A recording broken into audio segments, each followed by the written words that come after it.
Germaniyada Ausbildung qilayotganlar uchun davlat tomonidan ligota asosida shunaqa yotoqxona beriladi. Sizlarga buni tanishtirib beraman. Bino umumiy 4 etajdan iborat. Kirishingiz bilan shunaqa katta hol bor. Oldin bu yerga registratsiya qilib kirilardi. Negadir hozir yo'q.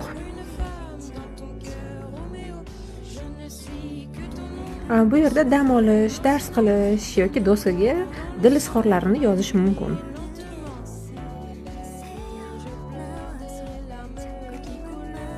Aytgancha binoning bu qismidan foydalanish mutlaqo tekin. Siz do'stlaringiz bilan kelib dars qilish yoki suhbatlashish, umuman ular bilan o'yin o'ynash yoki g'iybatlashishingiz mumkin. Nariroqdagi rangga e'tibor bermasdan astag'firulloh deb o'tib ketamiz va bu xonaga. Bu xona reseption, yotoqxonaga kirib chiqayotganlarni shu yerda qattiq nazorat qilishadi. Odatda bu yerlar gavjum bo'lardi, lekin hozir ish vaqti bo'lganligi uchun hamma ishda yoki o'qishda. Bizda keyingi xona bu kir yuvish xonasi. Kir yuvish xonasi bizda -1 qavatda joylashgan. Foydalanish tekin emas. Siz oylik to'laydigan pulingizdan o'zligi yechib olishadi. Binoning bu qismida siz yaxshi holda saqlangan kiyimlaringiz, aksessuarlar yoki narsalaringizni qo'yib qo'yishingiz mumkin. Kimga to'g'ri kelsa, kimga yoqsa, bemalol tanlab olib ketishadi.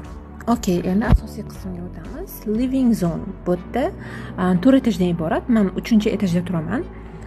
Siz o'zingizni koridoringizga kirayotganingizda, обязательно o'zingizni kalitingiz bilan kirasiz. Har bir yashovchiga kalit beriladi, koridor kaliti.